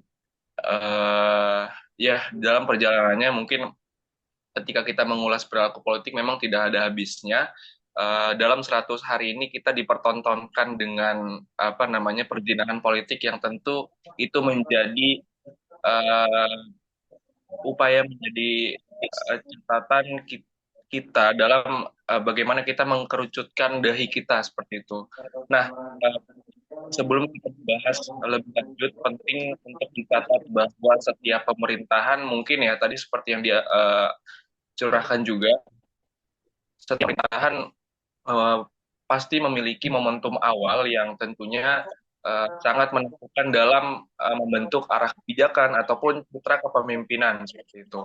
Nah, dalam hal ini mungkin gitu ya 100 hari pertama pemerintahan dari Bapak Prabowo Subianto ataupun Bapak Gibran Raka Buming Raka sebagai presiden ataupun wakil presiden terpilih ini menjadi tolak ukur kita gitu ya di awal dalam tentunya menilai kinerja mereka seperti itu. Nah, dalam 100 hari kepemimpinannya mungkin itu adalah fase yang sangat krusial gitu ya untuk menunjukkan komitmen terhadap janji-janji politik ataupun respon terhadap berbagai tantangan yang tentunya terus kali bermunculan seperti itu. Nah, namun dalam berbagai data ataupun isu-isu yang kali bermunculan perlu juga kita soroti dari berbagai pembahasan yang tentu menjadi persoalan kita tadi. Namun yang menjadi pertanyaan besar saya di sini mungkin kita dalam 100 hari kepemimpinannya dari Bapak Prabowo ataupun Bapak Gibran Raka Buming Raka sebagai presiden ataupun wakil presiden terpilih, yang menjadi sorotan adalah mengapa seluruh kebijakan yang muncul itu selalu melibatkan hanya bagi logika ataupun dari estetikanya saja, baik atau tidaknya, ataupun masuk akal ataupun tidak masuk akal seperti itu. Namun tidak memperlihatkan kepada masyarakat dari sisi moralnya gitu, baik ataupun tidaknya. Ketika kebijakan ataupun perspektif pandangan yang bermunculan dari berbagai pidato ataupun dari kebijakan yang muncul seperti itu. Nah, ini seakan-akan tadi yang seperti dikatakan oleh Bang Ferry di awal, kemampuan presidensial itu adalah bagaimana presiden memberikan kemampuan persuasi ataupun memberikan keyakinan kepada masyarakat. Nah, dalam hal ini tadi seperti yang dikatakan Pak Korpus gitu ya, Undang-Undang Minerba yang diperuntukkan diberikan wewenangnya kepada kampus sehingga itu menjadi yang berseberangan yang tertulis dalam undang-undang kampus sebagai apa namanya institusi yang uh, ataupun memberikan pengajaran. Juga kita melihat dari berbagai isu-isu ke belakang seperti apa namanya ya kalau kita lihat kemarin teks amnesti pengampunan pajak terus kemudian uh, apa pengampunan pajak bagi konglomerat terus kemudian pengampunan bagi koruptor yang itu bertolak belakang dengan pidato yang disampaikan dan berbagai-bagai macam perspektif ataupun pandangan yang keluar dari mulut para pejabat kita terus kemudian dari berbagai kebijakan yang bermunculan itu bertolak belakang dengan moral yang seharusnya menjadi ikon gitu ya sebagai pejabat tinggi negara seperti itu. Nah, ini yang menjadi pertanyaan besar bagi saya dan ini nanti akan ditujukan langsung mungkin kepada Bang Ferry ya. Uh, Bagaimana mungkin gitu kita melihat apa namanya pejabat tinggi negara sebagai ikon ataupun sebagai simbol moralitas kita dalam ataupun sebagai acuan moral kita gitu dalam apa namanya keberlangsungan kehidupan kita dalam berbangsa dan bernegara. Akan tetapi seiring berjalannya waktu dalam 100 hari ini tadi juga kita sudah melihat berbagai persoalan yang ada, kebijakan, perspektif, pandangan yang bermunculan itu tidak apa namanya tidak menjadi cermin sebagai moralitas bangsa seperti itu. Yang hanya diperhatikan hanya estetikanya saja, apa namanya bagus atau tidaknya, ataupun secara logikanya masuk akal atau tidaknya gitu. Tapi tidak diperhatikan secara moralnya seperti itu.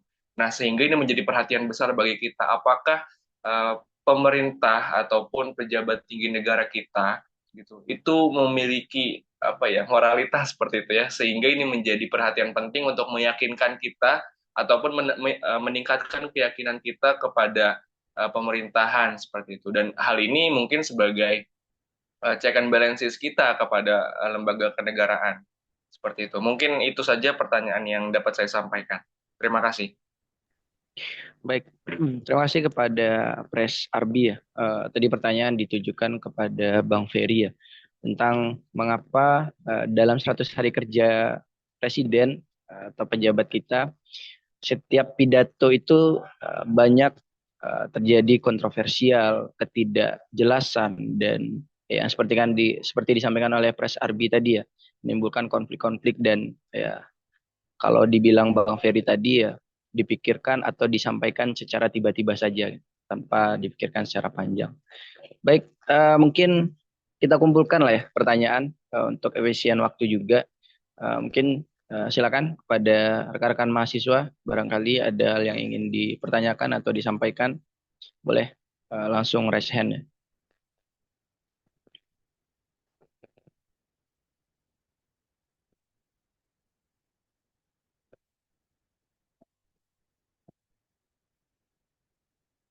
Baik, silakan rekan-rekan mahasiswa.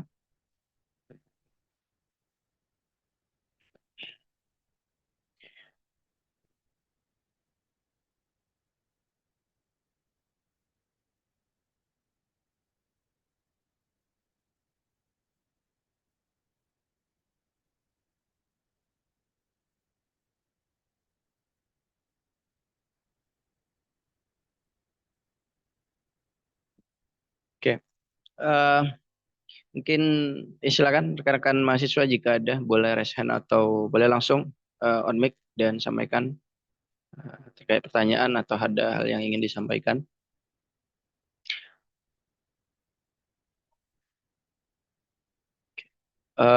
Mungkin jika tidak ada, oke, silakan. Ada Marsha, boleh silakan. Baik, sebelumnya terima kasih atas waktu yang telah diberikan. Seperti yang telah diketahui juga bahwa salah satu program kerja dari Prabowo Gibran itu adalah program makan siang gratis. Dan di mana tentunya tujuan dari program tersebut adalah agar gizi dari anak-anak itu terpenuhi. Nah, namun dari itu ada kekurangan, yaitu di mana belanja negara itu lebih besar. Dan dari saya ini sangat tertarik mengenai isu dari keefektifan dari program kerja makan siang gratis tersebut. Dan yang ingin saya tanyakan adalah mengenai lebih lanjut tentang apakah dari makan siang gratis itu efektif ataukah enggak. Dan tentunya kalau tidak efektif itu apa alasan saja yang membuat bahwa program kerja tersebut tidak efektif. Terima kasih. Oke, baik. Terima kasih pada Marsha. Baik, silakan rekan-rekan. Satu pertanyaan lagi. Boleh raise hand atau langsung on mic untuk menyampaikan pertanyaan. Oke, mungkin jika tidak ada kita alihkan untuk menjawab terlebih dahulu ya.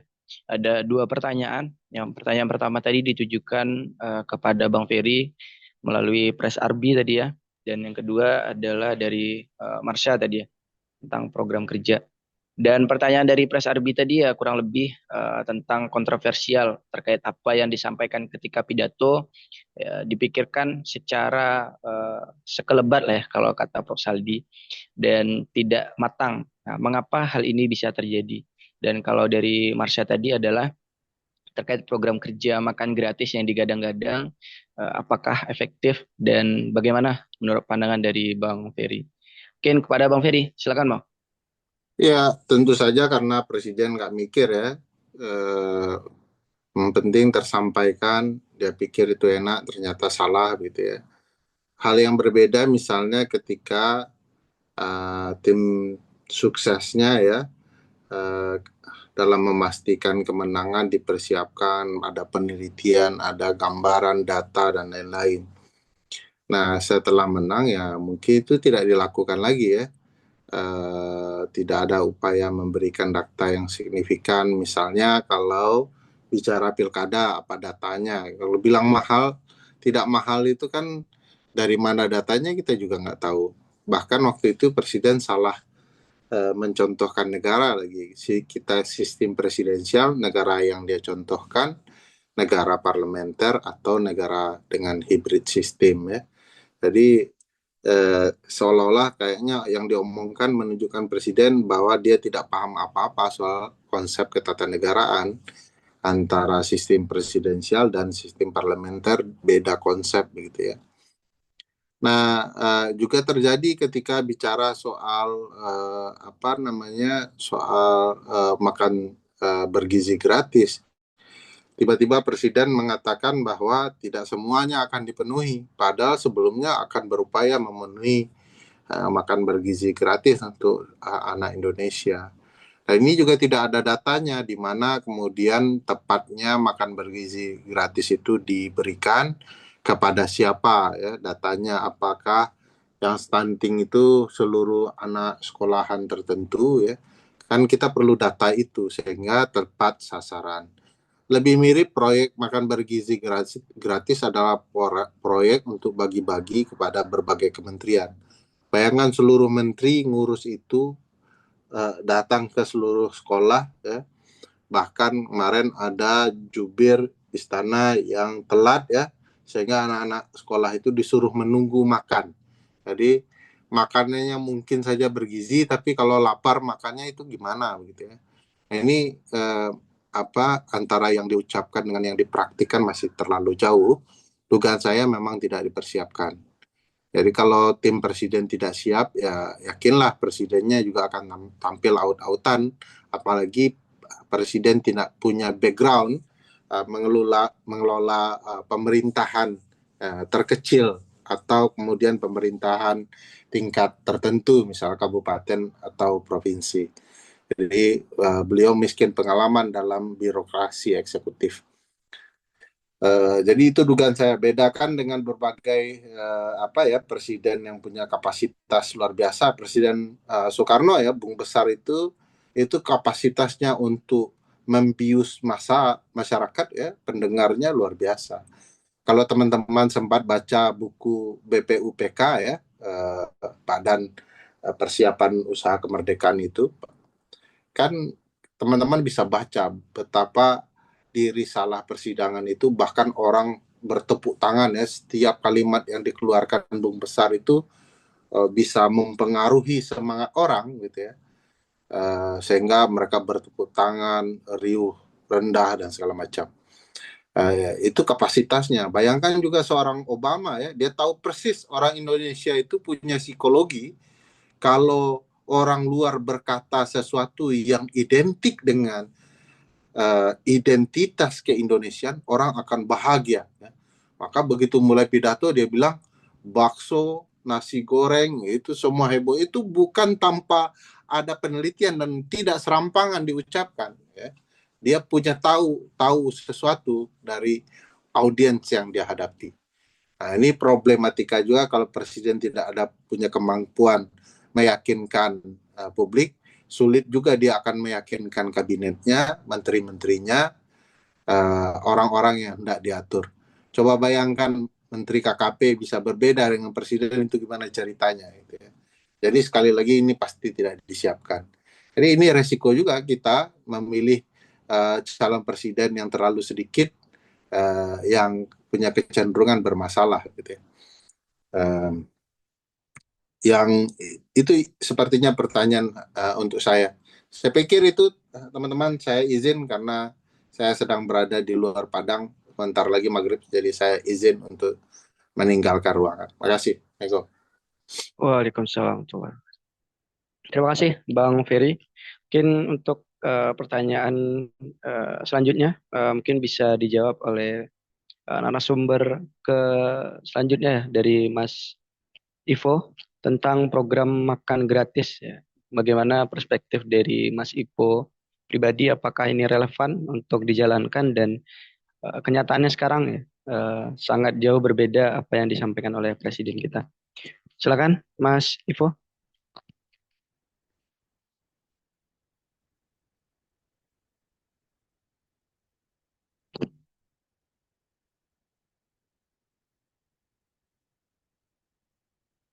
Masih mic-nya masih mati Mas. Oke, silakan Mas. Ya, terkait program makan itu ya, mungkin aku juga akan melemparkan pertanyaan lanjutan. Kira-kira akan sampai berapa bulan itu bertahan? Maksudnya apa ya?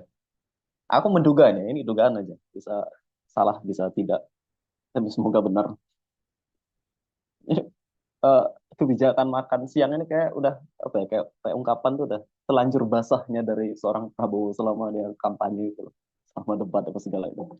Nah, ada dia terus-terusan melontarkan makan siang gratis, kepedulian gizi dan sebagainya gitu. Jadi ketika dia terpilih, ya mau nggak mau itu harus direalisasikan oleh dia gitu.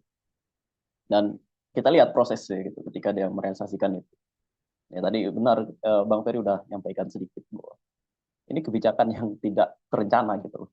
Ini sama aja kayak di pidato, gitu. Pidato sering banget asal ceplos-ceplos dan sebagainya. Nah akhirnya menjadi PR dari para menterinya adalah gimana nih merealisasikan makan siang ini gitu. Nah akhirnya karena apa ya, ketelanjur basahan itu, ya kita menyaksikan banyak kekonyolan gitu. Ini baru untuk satu program gitu ya, makan siang. Kita lihat banyak kekonyolan. Dari harga yang makin turun, dari pola distribusinya yang gak jelas itu. Nah cuman apa ya, ditanya apakah efektif dan tidak, ya jelas kalau untuk saat ini itu nggak efektif. Membagikan makan siang itu nggak efektif. Kenapa nggak kayak gini aja misalnya? Kenapa nggak pendidikannya yang disubsidi, biaya pendidikannya? Atau kenapa nggak pendidikannya yang digratiskan gitu? Sehingga orang-orang tua itu bisa dengan leluasa untuk mengalokasikan ulang dana yang seharusnya untuk mereka bayar pendidikan itu digunakan untuk menciptakan menu yang kayaknya akan jauh lebih bergizi deh ketimbang ditawarkan negara. Nah iya kan, itu lebih masuk akal gitu loh. Karena kan yang disasar anak-anak sekolah, ini disasar itu ya. Anak-anak yang masih menempuh pendidikan. Karena konon katanya kalau nutrisinya baik itu akan berpengaruh di sumber daya manusianya. Konon itu yang diharapkan. Nah tapi kan ini jadi kayak dagelan gitu loh, dagelan politik. Ya tapi satu sisi kita harus berterima kasih karena dengan cara itu kita setiap hari terhibur lah dengan meme-meme politik yang muncul untuk merespons kebijakan makan siang itu. Tapi satu sisi yang perlu digarisbawahi juga dari program makan siang ini adalah kalau teman-teman perhatikan semakin menunjukkan keterlibatan militer di tingkat sipil. Karena di beberapa tempat ya militer yang menjalankan program itu gitu. Nah, ini kan sama aja bentuk-bentuk yang dilakukan di masa Orde Baru dulu kan. Dengan berbagai macam kebijakan rezim dan di situ selalu menggunakan aparat militer sebagai representasi kehadiran negara gitu. Bagiku yang membahayakan justru di situ ketimbang kita membicarakan efektif dan tidaknya. Karena jawabannya udah jelas enggak. Gitu. Tapi ada sisi lain yang coba untuk ditanamkan oleh rezim ini gitu kalau kita perhatikan. Penggunaan militer itu selain dari banyaknya jumlah purnawirawan yang ada di kabinet itu. Mungkin itu kalau dari aku. Baik, terima kasih pada Mas Ivo ya tentang menjawab tadi ya tentang masalah makan gratis ya sangat tidak efektif ya kalau menurut Mas Ivo tadi. Baik, mungkin kepada Korpus tentang makan gratis ya program yang digadang-gadang ketika kampanye sehingga masyarakat itu terdoktrin bahwasannya program ini akan menambah nutrisi bagi anak bangsa. Tapi sekarang nyatanya jauh dari harapan. Silakan, Korpus. Terima kasih Pak Moderator. Ya, menanggapi sedikit ya, saya rasa udah jelas dari Pak Menteri ketiga dan kedua tadi. Saya melihat ini teman-teman semua. Berapa bulan yang lalu ya, di akunnya resmi MUI secara gamblang mengatakan di media, bubarkan saja program makan siang gratis ini. Artinya tidak relevan dengan janji kampanye Prabowo Gibran ketika kampanye dulu akan membagikan makan siang gratis ini ke berbagai aspek, termasuk kepada santriwati, kemudian para pelajar ya, baik di tingkat SMA, SMP, maupun sampai SD, maupun TK teman-teman semua. Nah, namun kenyataan hari ini, lembaga MUI langsung mengatakan tegas ya, bubarkan saja dibilang. Artinya ini kan tidak sampai artinya makan siang gratis kepada para pesantren atau di pondok-pondok. Ini baru kepada aspek perguruan tinggi aja yang ada di SMA, SMP, dan SD teman-teman semua. Nah, kalau saya mengacu dari wilayah saya teman-teman semua, di NTB sampai sekarang belum terrealisasikan dengan makan siang gratis itu teman-teman semua. Baru percobaan yang ada di Kota Mataram. Itu pun terlambat 1 minggu teman-teman. Kita bayangkan teman-teman, kementerian itu udah merilis 1 orang itu mempunyai porsi tergantung daerahnya masing-masing. Kita alokasikan paling mudah teman-teman semua. 1 orang itu 10 porsi. 1 orang dikali berapa juta para pelajar ya, pelajar SMP, SMA maupun SD, kalikan berapa juta, itu per hari udah miliaran dihabiskan anggaran. Belum di minggu. Nah, itulah yang kerugian yang ada di NTB, apalagi dengan daerah-daerah yang lain. Apalagi makanya program unggulnya makan siang gratis adalah program yang besar teman semua. Makanya sampai IKN sekarang polemiknya manuver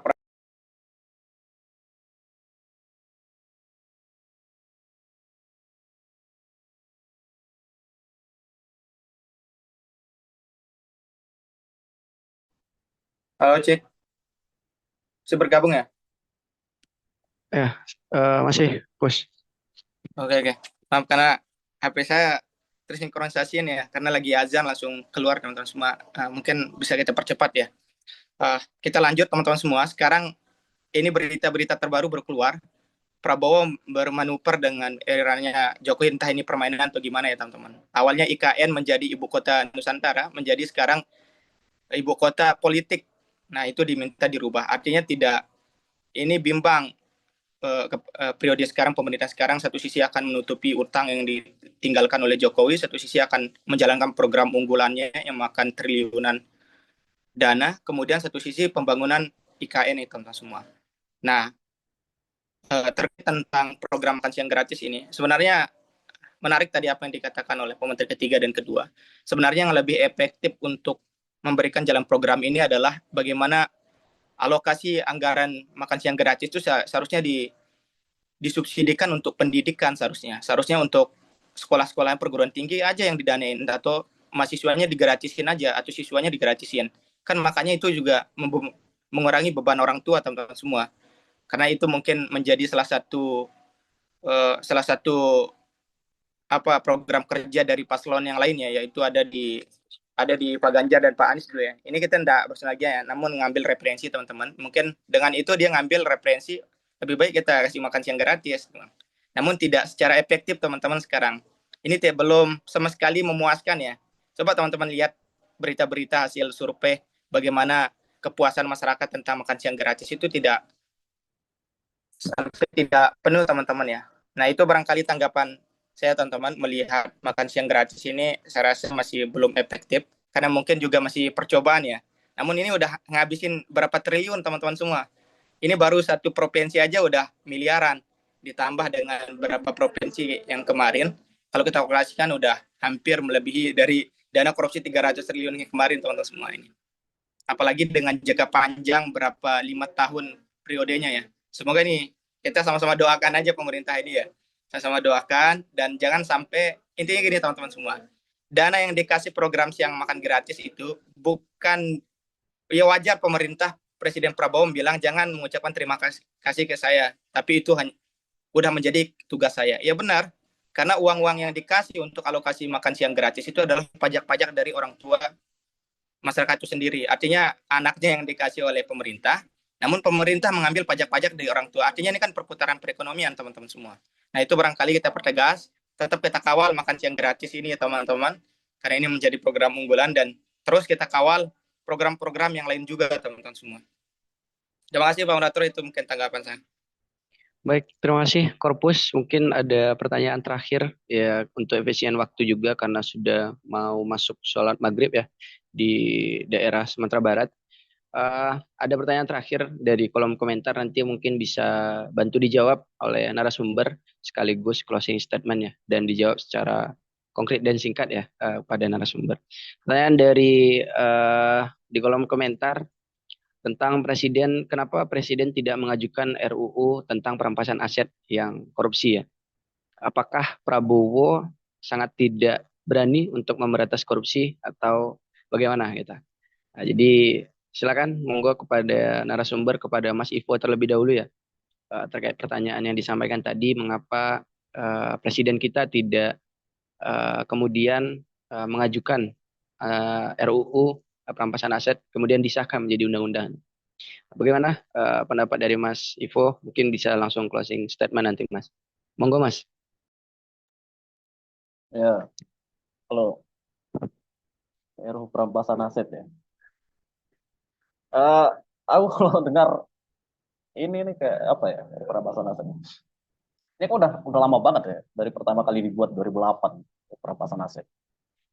Nggak ada kabar, terus tiba-tiba 2023 ya Jokowi pakai ini waktu itu untuk dapat citra bahwa dia pro pada rakyat dan untuk aku ngebaca itu di situ ya 2023 ketika Jokowi mengeluarkan surat presiden apa waktu itu yang dia minta itu untuk segera dibicarakan di DPR dan masuk di prolegnas. Aku membaca itu sebagai cara dia untuk mendapatkan simpati masyarakat lagi, simpati rakyat, itu memperkuat jubah diri dia sebagai yang pro pada kemakmuran rakyat dengan cara ingin memberantas korupsi di Indonesia. Terus pertanyaannya, apakah Prabowo kenapa tidak menyinggung itu? Ini kita berasumsi aja ya. Satu, belum saatnya. Mungkin nanti ketika dia membutuhkan citra yang menunjukkan diri dia bersama rakyat. Terus kedua, ya coba perhatiin aja deh bagaimana kontroversial dia terkait koruptor kemarin itu. Di pidatonya yang asal-asalan juga itu kayak kita bahas tadi. Dia bilang apa itu yang soal koruptor. Kalian kembaliin aja kerugian negara itu kurang lebih kayak gitu ya. Bisa dimaafkan. Nah ini kan bias tafsir, kita bisa menafsirkan dengan banyak hal gitu. Jadi boro-boro mau membicarakan terkait perampasan aset di waktu yang sekarang, cara dia untuk menunjukkan citra sebagai seorang presidennya aja dengan citra yang konyol gitu loh, dengan kayak main-main aja gitu, kayak dia nggak tidak merasa diri dia sebagai seorang presiden gitu. Apakah dia tidak berani? Ya itu sulit ya untuk dijawab tidak berani dan berani itu, karena dari dulu juga kita nggak pernah terpuaskan oleh satu atau dua orang pejabat publik yang secara langsung dia menunjukkan eh, sikap yang betul-betul berupaya atau pengen untuk memberantas budaya korupsi itu. Mungkin itu kalau respon terkait perampasan aset, karena ini akan selalu jadi pertanyaan yang nggak akan ada ujungnya itu, perampasan aset itu. Ini cuman jadi kayak mainan-mainan aja, tarik ulur gitu. Mungkin itu respon terkait perampasan aset. Mungkin si Pak Korpus bisa lebih menjelaskannya, karena itu biasa jadi perdebatan yang cukup sering kayak di lingkungan teman-teman mahasiswa.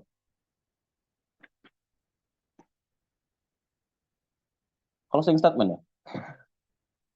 Oh, apa ya? Mungkin kita balik ke tema aja deh teman-teman, closing statement itu.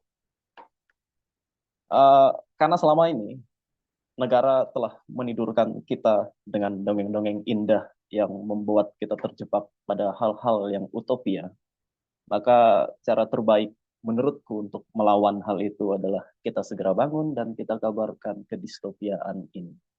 Itu aja mungkin. Thank you. Baik, terima kasih pada Mas Ivo ya. Tadi menjawab pertanyaan tentang RUU perampasan aset dan closing statement yang luar biasa ya. Tentang utopia yang disampaikan oleh pimpinan, tapi nyatanya sekarang Indonesia distopia ya.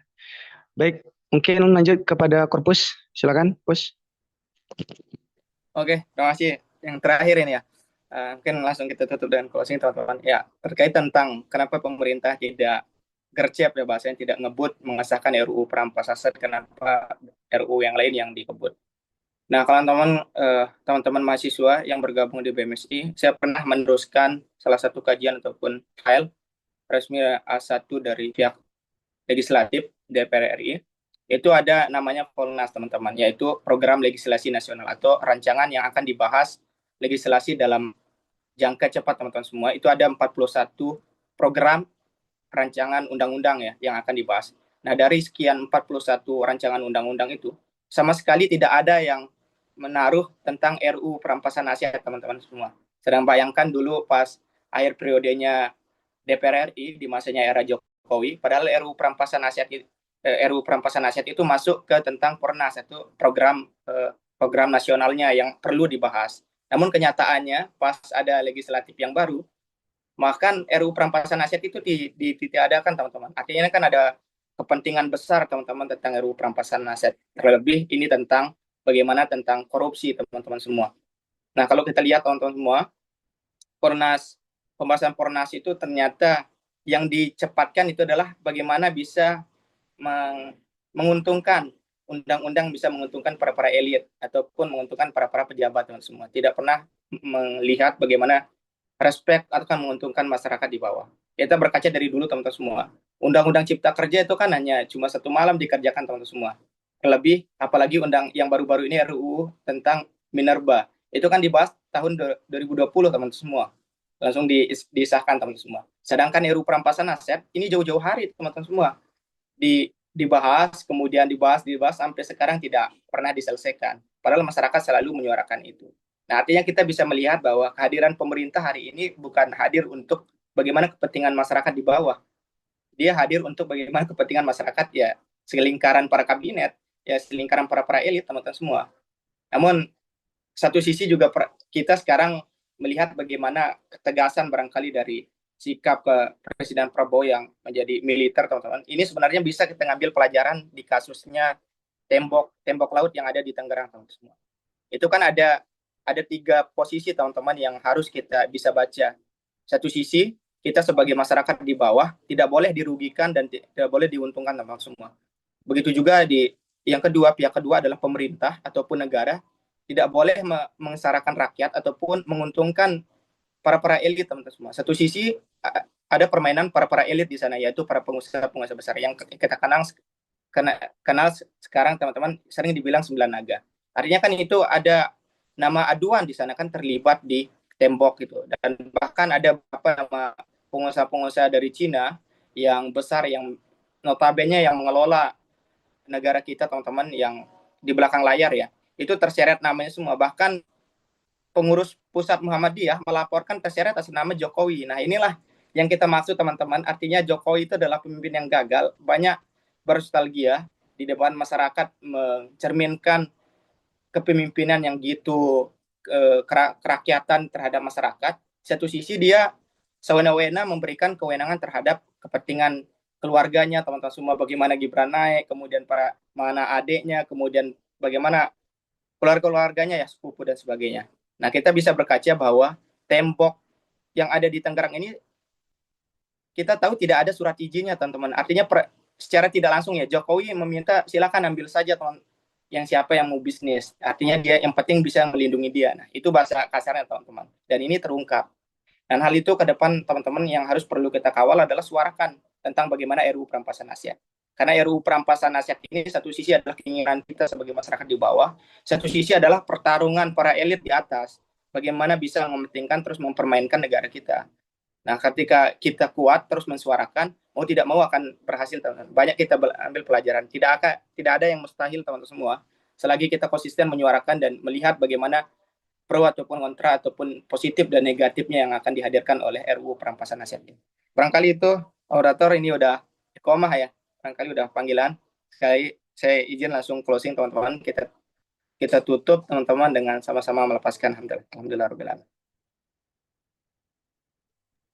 Baik, terima kasih kepada Korpus. Mungkin karena waktu sudah masuk sholat maghrib, bahkan sudah lewat ya.